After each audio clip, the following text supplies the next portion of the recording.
Benson, what were you thinking before they announced the scores? I mean, were you nervous about it? Right before they announced the scores, I was a little bit. I think I was thinking that I started too slow.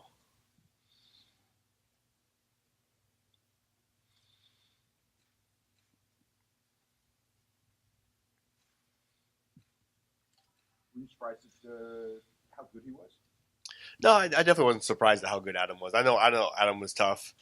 Uh, you know, the big rising star coming out of AKA, the next big hot thing. He did take a couple losses in a row, but he bounced back from that the way you're supposed to. If you want to be a champion, if you want to be the best in the world, you're going to have ups and downs. You're going to have some setbacks. It's how you bounce back from that. And he bounced back great. Come off 2 wins in a row, and he looked good in those 2 wins. So I think he improved a lot, did what he was supposed to do. So I knew he was going to be a tough fight. I knew, come from AKA, all the accolades, big rising star. I knew he was going to be tough, so I definitely didn't take Adam lightly. I definitely didn't sleep on Adam. I knew he was going to be a tough fight. Now, he took your back several times in the fight. You obviously got him hanging on you for a while, but then you just let yourself go and you fall back. It's almost like in a relaxed state. Is that like something that you prepare for when you're in that position to just? Well, in grappling in Brazilian Jiu-Jitsu, you definitely it's better served if you are more relaxed. If you know the positions, you know the danger spots. Hey, I really can't allow this. I shouldn't let this happen. He shouldn't be on my back in the first place, but he's on your back. What's done is done. How do you answer back from there? How do you reply? Stay calm, relax, or do you freak out and go crazy, put your hands up and then get choked? Or do you say relax, stay calm, grab the one hand, don't let go of that one hand. He can't choke you with one hand, so just keep 2 hands on one hand. He can't choke you with one hand. And then just relax and slowly work your way up from there. I didn't bait to him the head and arm, but head and arm happened to be there for him. He took the head and arm. That is the easier position. That's the easier submission to actually escape from. The back is actually harder to escape from unless he makes a mistake, unless he does something. So he went for the head and arm. It gave me the opportunity to get out of there. I got up and out. I was a little bit worked up after that. Tried to go get him. Is that one of the most pleasing performances from you in recent times? Because in many ways, I think you maybe won the fight because everything you did was so clean and so efficient. I mean, you are like that, but you went everywhere that you could go in an MMA fight. In those 15 minutes. That's a great point. I do love the fact that when you have an MMA fight, you actually do MMA. You don't have an MMA fight where you do just boxing.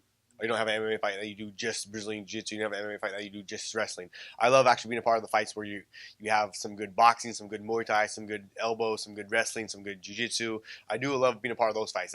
Those fights I tend to enjoy. I tend to do pretty well in those fights too. But I do like that. But no, I wouldn't say I was happy with the otherwise performance of it. I think looking back, I just started too slow. Or actually, I think I watched the first round. I think I tried so hard, so much. I focused on not starting slow that I rushed some positions, and that's what allowed him to take my back in the first place in that first round. So it wasn't me starting too slow.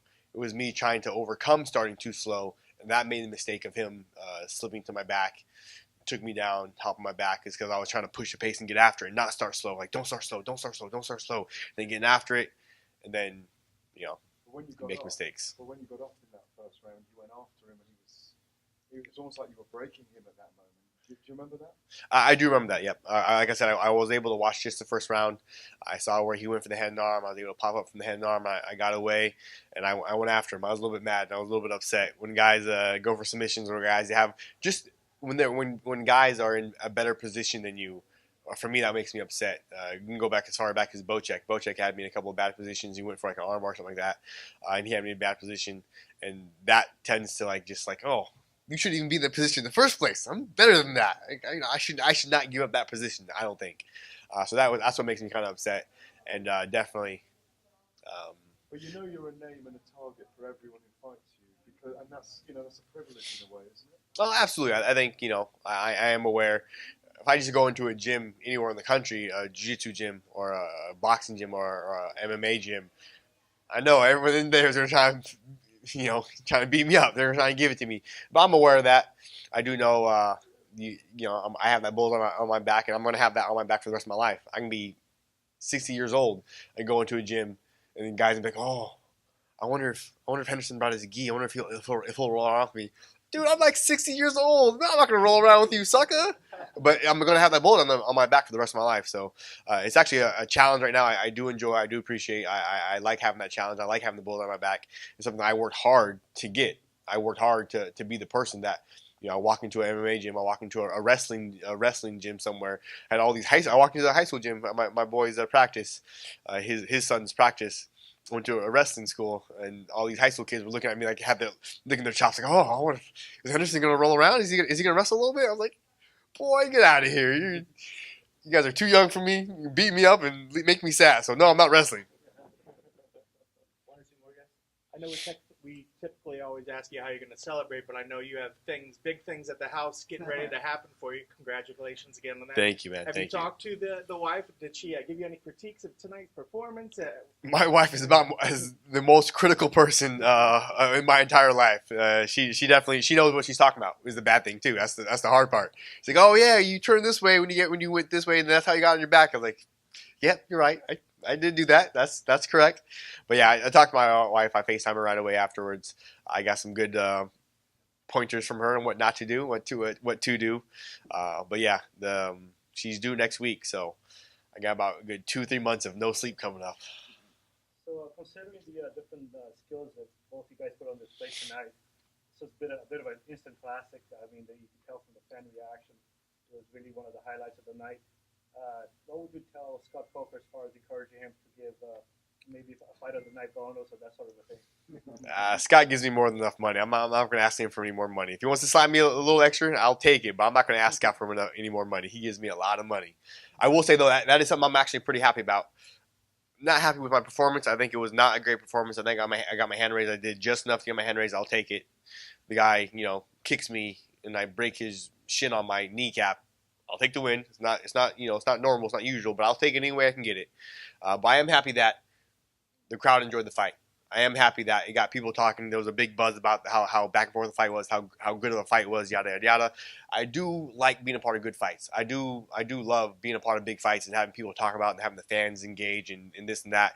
I love giving all of myself to the fans, and I love having that appreciation back. I don't do this so that no one watches. I don't do this so that no one appreciates it and then watches the fight and be like, "Oh, yeah, cool." I do this so that I can be like, "Man, that was a great fight. Oh, that was really, really close. I might have gave it to Adam a little bit, but it was a great fight. Good job. Awesome. Yada, yada." I like that. I actually do enjoy that. So I'm glad it was a big fight, a good fight, and fans loved it. And one more quick one. One fighter that has also victory over Adam, who is also coming off a win, is Hoiki Yamauchi. And he expressed that he would love to face you next. What are your thoughts on that? Above my pay grade, as they say. I'll let Scott Coker, Mike Kogan, Rich Chow, those boys set it up. For me, I want they fight next week, 2 weeks from now. Chandler and Pitbull, the winner of that. But if not, whoever. If they want to give me somebody else, no problem. I'll keep. If I beat 6, 7, 8, 9, 10 people along the way to getting the belt around my waist, fine by me, no problem. I'll beat the entire roster on my way to getting the belt around my waist. And then I'll get the belt around my waist and then be like, "Oh, well, who are you going to face now? You already beat everybody else." That's your guys' problem. It doesn't matter to me whether I beat him up before I have the belt or after I get the belt. I'm getting the belt. I'm just going to be around my waist. And you guys are all going to be interviewing me talking about that right now. Hey, Ben, at your last fight, you made a stance about a friend of yours, kid that was fighting for his life. I'd just like a quick update. Oh. Is that a No. There were a couple of times. I'm not quite sure who you're talking about now. I had a friend whose son committed suicide. That was a couple of fights ago. I mentioned him. Oh, yeah. Emily. She passed away. She did not make it. She lived way longer than predicted. But it was tough for the family, and she ended up passing away.